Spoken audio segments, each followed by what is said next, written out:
안녕하십니까. 농지과학교실의 대표 강사 이재희입니다.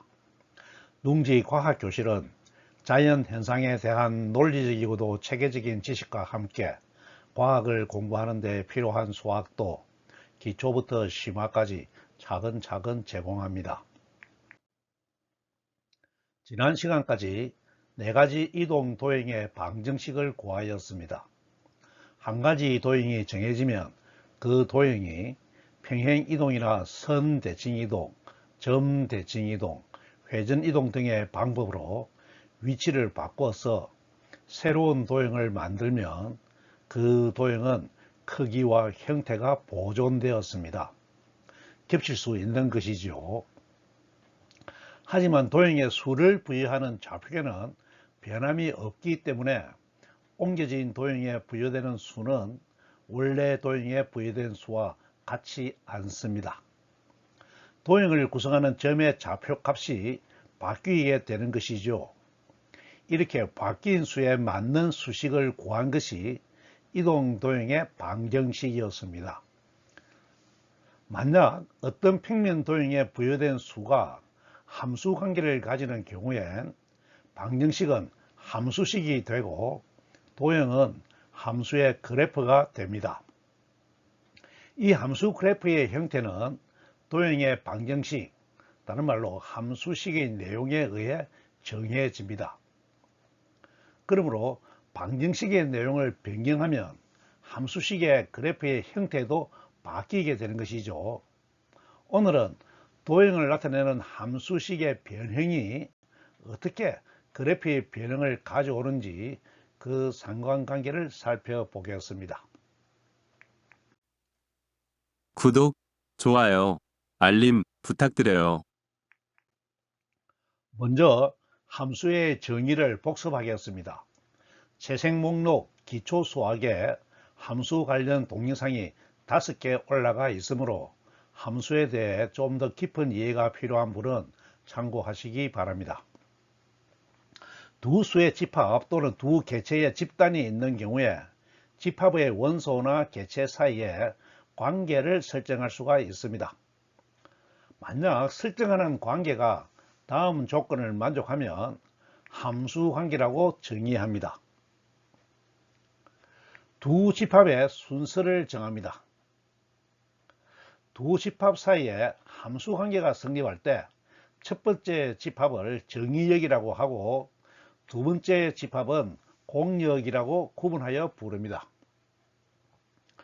둘째로 정역의 원소와 공역의 원소 사이의 관계를 맺는데 정역 원소에 대응하는 공역의 원소는 오직 하나뿐이게 만듭니다. 하나만 대응하여야 한다는 것이 가장 중요한 조건입니다. 그리고 이렇게 대응을 맺을 때 정역의 원소는 하나도 빠뜨리지 않고 모두 관계를 맺어야 합니다. 물론 공역의 원소는 대응되지 않고 남는 원소가 있어도 괜찮습니다. 정의역이 중심이 되는 것이죠. 예를 들어서 두 정수 집합 G가 함수 관계를 형성하고 있다면 두 집합의 순서를 정하고 첫 번째 집합의 정수를 두 번째 집합의 정수에 하나에만 대응시킵니다. 그런데 정수는 수직선 위에 수직선 넘버라인이죠. 수직선 위에 표시할 수 있으므로 정의역의 정수는 그림처럼 가로 수직선 위에 표시할 수 있고 공역 정수는 세로 수직선 위에 표시할 수가 있습니다. 세로 수직선의 원점은 가로 수직선의 원점과 같이 잡고 교각은 직각으로 하는 것이 편리합니다. 그러면 두 수직선은 2차원 직교 좌표계의 X축과 Y축이 됩니다. 그리고 정의역의 각 원소에 대응하는 공역의 값을 표시하면 마이너스 3은 마이너스 2, 마이너스 9와 마이너스 1은 2에, 0은 4에, 1은 1에, 2는 3에, 3은 마이너스 1에, 4는 4에, 5는 2에 대응되는 관계가 있는 것으로 설정하겠습니다. 물론 함수에 따라서 임의로 설정할 수가 있습니다. 물론 정의역에 있는 나머지 모든 수에 대해서도 대응하는 수를 표시할 수 있고 반드시 표시하여야 합니다. 정의역에 있는 모든 수는 반드시 대응관계가 성립하여야 한다고 하였죠. 그러면 이 함수식의 그래프는 점이 이산적으로 분포하는 점도형이 됩니다. 점도 도형의 한 종류죠. 그러므로 점만으로 이루어진 도형이 이 함수식의 그래프가 되는 것입니다. 여기서 함수 관계의 집합을 실수집합에서 실수집합에 대응되는 것으로 확장을 하면 유리수와 무리수에 대해서도 대응하는 수를 찾아서 표시할 수가 있습니다. 실수는 연속이므로 정수와 정수 사이의 빈 공간을 연속이 되게 만들어야 합니다. 연속은 앞에 다른 동영상에서 살펴본 것처럼 이산적으로 있는 점이 연속 무한운동을 하여서 연속을 만들어냅니다. 그러면서 정의역의 마이너스 3과 마이너스 2 사이의 불연속 구간은 마이너스 3에서 마이너스 2로 연속 무한운동을 하면서 연속인 수를 만들어 갑니다. 정의역 구간이죠. 그런데 이렇게 만들어지는 연속인 수에 대응하는 공역의 수를 대응시키면 공역의 수도 마이너스 2에서 2까지 연속 무한운동을 하면서 연속인 수를 만들어 갑니다. 여기선 직선이 만들어지는 것으로 가정하겠습니다. 그러면 정의의 구간 1 크기에 마이너스 3에서 마이너스 2까지죠. 마이너스 3에서 마이너스 2까지의 1 크기의 공역 구간은 1보다도 큰 루트 17의 크기를 가집니다. 두 구간의 차이가 있죠. 그렇지만 두 구간은 모두 연속 무한이므로 농도가 같아서 끊어지지 않고 연속인 점을 만들어냅니다. 연속 무한의 성질과 크기가 다른 구간의 연속이 잘 이해가 되었죠. 정의역의 1구간이 공역 구간의 4보다 큰 구간과 1대1 대응이 되는 것이죠. 왜냐하면 이것이 연속 무한의 성질이었습니다. 계속해서 정의역의 마이너스 2와 마이너스 1 구간도 연속 무한운동으로 연속을 만들 수가 있고 대응하는 공역의 그래프도 연속으로 그릴 수가 있습니다.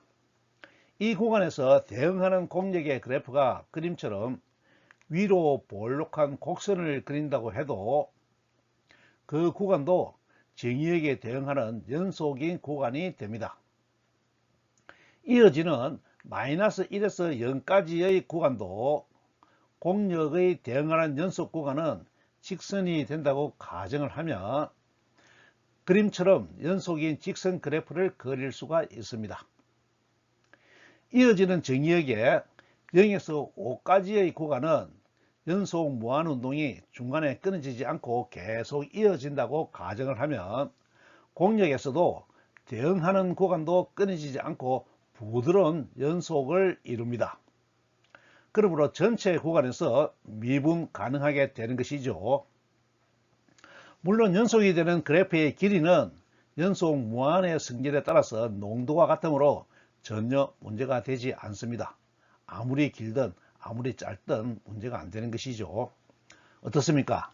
실수에서 실수로 가는 함수의 그래프가 연속이 되는 것을 잘 이해하였습니까?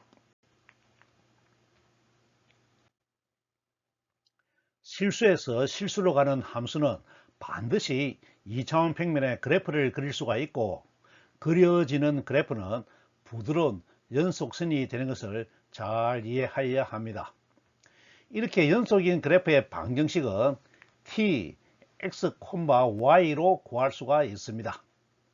지금까지 도형의 방정식을 많이 구하였죠. 이 방정식은 좌표 x, y를 이루는 x와 y의 관계식으로 구성되어 있습니다.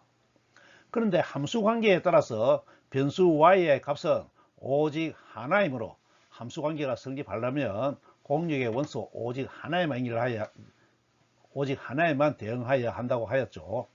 이 관계식을 일반적으로 잘 알고 있는 함수의 표준형의 형태 y = fx로 고쳐 쓸 수가 있습니다. 잘 이해가 되었죠? 지금부터 함수식이 성립하는 도형의 방정식은 함수식의 표준형으로 바꿔 쓰도록 하겠습니다. 함수 관계가 성립하는 도형은 대부분 선으로 이루어진 선도형입니다.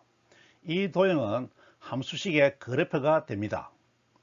지금부터 그래프가 정해져 있는 함수식에 변형이 일어나면 정해져 있는 그래프는 어떻게 변하는지 알아보도록 하겠습니다. 함수식의 변형과 그래프의 변화 사이의 관계이죠. 함수식은 y = fx의 표준형으로 표현하겠습니다. 그러면 이 형태에 반영할 수 있는 함수식의 변형은 변수 x나 y의 부호를 바꾸거나 변수 x나 y의 개수를 추가하거나 x나 y의 상수를 더하거나 빼거나 절대값 기호를 붙이는 것입니다. 절대값 기호는 함수값 전체에 적용할 수도 있습니다. 함수식의 변형이 이해가 되었죠. y = fx에서 x와 y는 이미 정해져 있기 때문에 부호를 바꾸면 -y, -x가 되고 개수를 붙이면 a와 개수가 다 1로 되어 있죠. a에 ay가 되고 bx가 됩니다. 그 상수를 더하는 것은 플러스 마이너스 d. 식을 보고 그 내용을 잘 이해하시기 바랍니다. 그런데 변형된 식에서 좌표 y는 좌변 y는 공역의 값 하나를 표현하게 하고 또 형태도 표준형에 맞추도록 모두 이항하도록 하겠습니다. 그러면 -y = f-x는 이항하여서 y는 -f-x가 되고 ay = fbx는 a를 이항해서 y = a분의 1 fbx가 되는데 a분의 1을 하나의 상수 a로 바꾸면 a fbx가 되겠습니다. a분의 1도 상수, a도 상수. 지금은 의미를 두지 않으니까 임의의 값 상수로 바꿔도 관계없겠죠. 또 y ± d는 fx ± c에서 플러스 d를 이항하면 y는 fx ± c 플러스 d가 됩니다. 이항하니까 부호가 바뀌었죠. 이 변형을 모두 한 번에 반영한 변형 함수식은 y = -af. 자, 처음부터 하겠습니다. y는 괄로 마이너스 af 괄로 열고 마이너스 b 괄로 열고 x 플러스 마이너스 c 괄로 닫고 마이너스 플러스 d의 형태가 됩니다. 식을 보고 내용을 파악할 수 있어야 합니다. 지금부터 각각의 변형이 함수의 그래프에 어떤 변화를 가져오는지 구체적인 내용을 살펴보도록 하겠습니다. 살펴볼 함수는 y = x, y = x제곱, y = x3성 세 가지 경우로 하겠습니다. 먼저 변수 y의 부호를 바꾼 경우입니다. y의 부호가 바뀌면 함수 값이 x축을 기준으로 맞은편 대칭인 점으로 옮겨가므로 그래프 전체가 x축의 대칭인 그래프로 바뀝니다. 이해가 되는가요? y의 부호 바뀐다. 즉 y가 3인 경우에 부호를 바꾸면 -3이 되겠죠. 그러므로 양의 구역에 있던 점이 음의 구역으로 넘어가게 됩니다. 그리고 크기가 같으니까 대칭이 되겠죠. 그래서 대칭인 그래프가 되는 것이죠. 2차식의 그래프도 x축의 대칭이 되고 원리가 똑같습니다.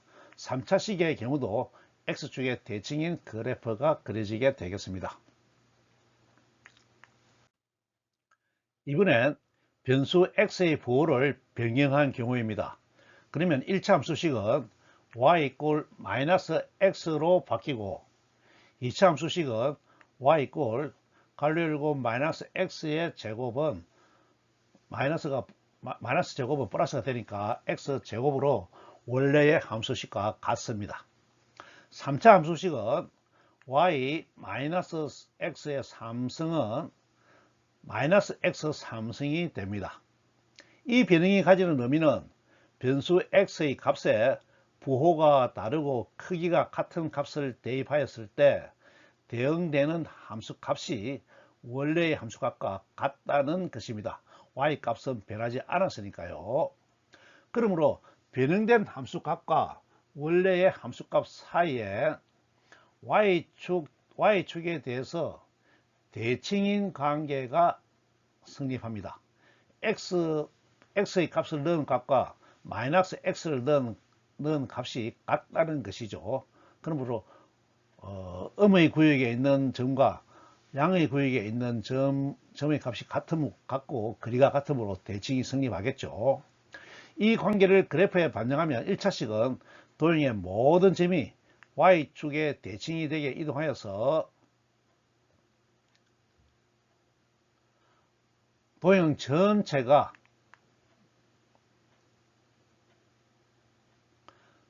전체가 직선이 됩니다. 2차식은 우함수식으로 원래의 도형이 y축에 대해서 대칭성을 가지고 있으므로 y축 대칭 이동을 하여도 그래프의 변화는 없습니다. 3차식은 기함수식이므로 1차식처럼 y축의 대칭인 도형이 만들어집니다. 잘 이해가 되었죠? 이번엔 변수의 개수를 변경한 경우를 살펴보겠습니다. 변수 y의 개수를 a분의 1로 변경한 경우에 주어진 함수식은 각각 y 이꼴 ax, y 이꼴 ax의 제곱, y 이꼴 ax의 세제곱이 됩니다. 이 변형이 가지는 의미는 변수 x의 값에 대응하는 전체 함수값이 a의 부호만큼 변한다는 것입니다. 함수값 전체가 변하는 것이죠. 그러므로 a의 값이 1보다 크면 변수 x에 대응하는 y의 값이 증가하므로, 즉 함수값이 증가하므로 x축과 멀어지는 방향으로 변하고 a의 값이 1보다 작으면 x축과 가까워지는 방향으로 변하게 됩니다. y의 함수 전체 값이 작아졌으니까요. 그래서 a가 1보다 큰 경우에 1차 함수는 x축에 대해서 멀어지는 방향으로 이동하여서 빨간색 선이 되었습니다. 2차식도 x축과 멀어지는 방향으로 이동하여서 y축과의 거리가 좁아졌습니다. 3차식도 x축과의 거리가 멀어져서 y축과의 거리는 가까워졌습니다. 만약 a가 1보다 작은 경우에 함수값의 크기가 작아지므로 1차 함수는 x축에 대해서 가까워지는 방향으로 이동하였습니다. 노란색 직선이 되었죠.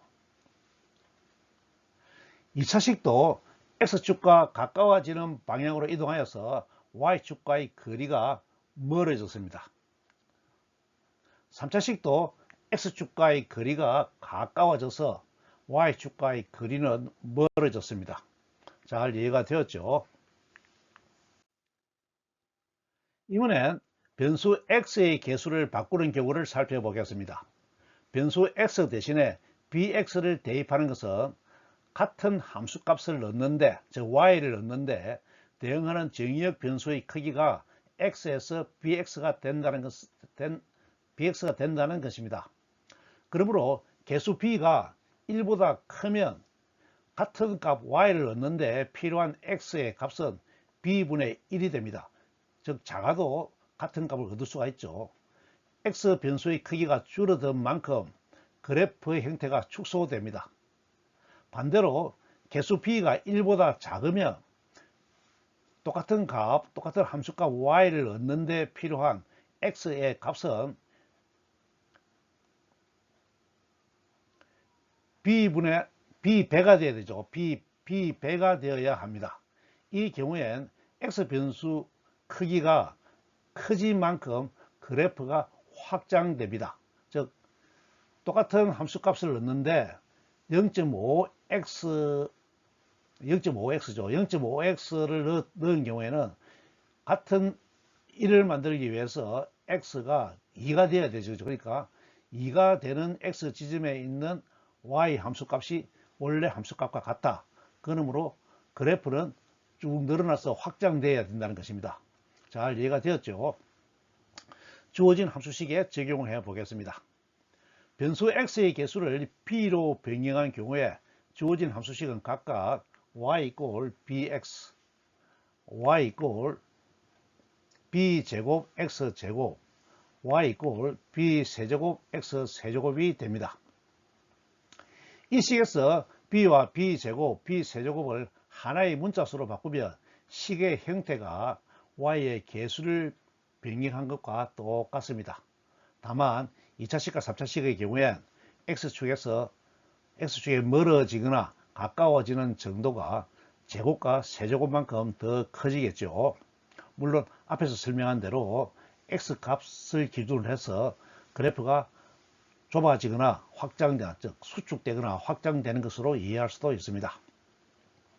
그래프의 변형을 보면 b가 1보다 클 때 1차식은 앞의 도형과 같고 변화가 없죠. 2차식은 y축과의 간격이 좀 더 많이 좁아졌으며 3차식은 좀 더 좁아졌습니다. b가 1보다 작은 경우에도 1차식은 앞의 도형과 같고 2차식은 y축과의 간격이 좀 더 많이 벌어졌으며 3차식은 더 많이 벌어졌습니다. 이해가 되었죠? 이번엔 변수 x와 y에 일정한 상수를 더하거나 빼는 경우를 살펴보겠습니다. 변수 x나 y에 상수를 더하거나 빼는 것은 지난 시간에 살펴본 평행이동 도형의 방정식을 구하는 변환식과 똑같습니다. 그러므로 변수 x를 x 플러스 마이너스 c로 변형하는 것은 도형을 x축의 음의 방향이나 양의 방향으로 c만큼 평행이동하는 것입니다.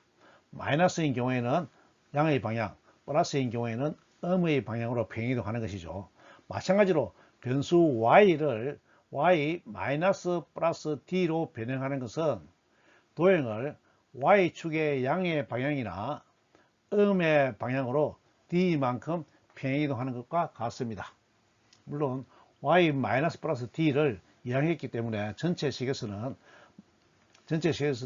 플러스 마이너스 d가 되었었죠.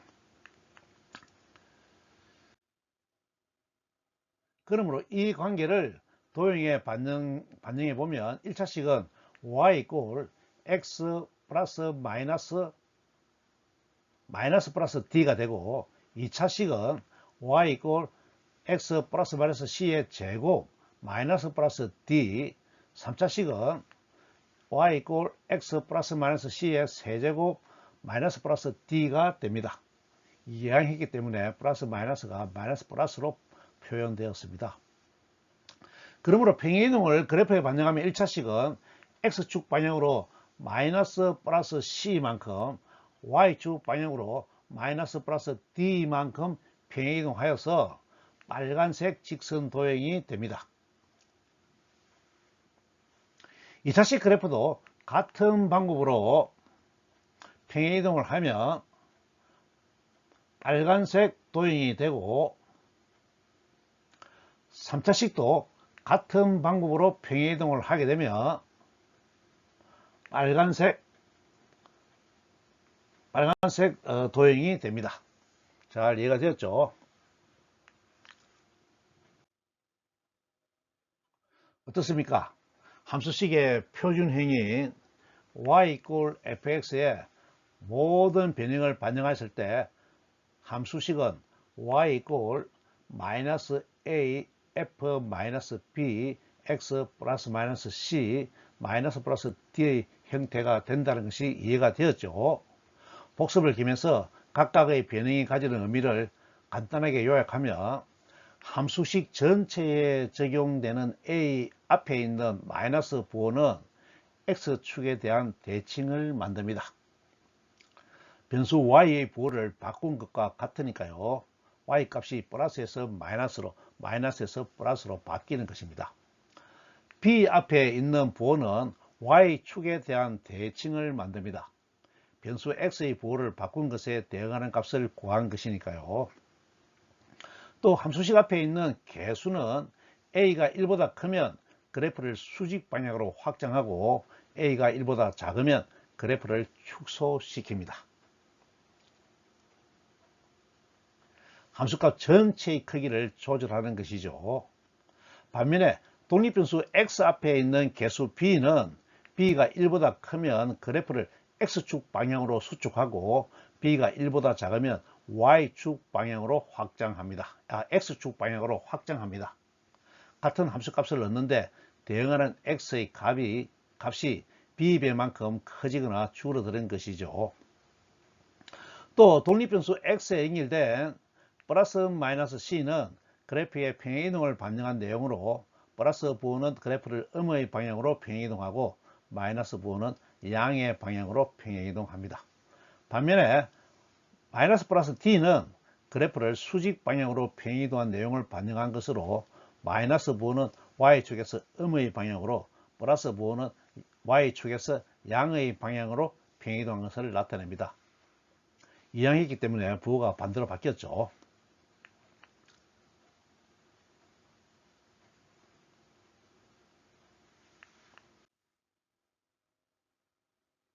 어떻습니까? 함수식을 변형하였을 때 그 변형이 함수의 그래프에 어떻게 반영되는지 잘 이해하였나요? 식이 바뀌면 그래프도 당연히 바뀌겠죠. 그런데 어떻게 바뀌는가 하는 것을 공부하였습니다. 함수식의 변형과 그래프의 변화는 함수식의 내용을 해석하고 응용하는데 매우 중요합니다. 과학에서 많이 활용할 수 있습니다. 그러므로 외우기 전에 논리 구조와 전개를 잘 이해하시기 바랍니다. 그렇게 해야 어떤 함수식이 주어졌을 때, 어떤 형태가 나왔을 때 그것을 보고 그 내용을 이해할 수가 있습니다. 절대값 기호가 반영된 함수식의 변형은 다음 시간에 살펴보도록 하겠습니다. 그리고 내일부터 일주일 동안 자리를 비울 일이 생겨서 다음 동영상은 8월 초에 올리도록 하겠습니다. 오늘 강의는 이것으로 마치겠습니다. 감사합니다.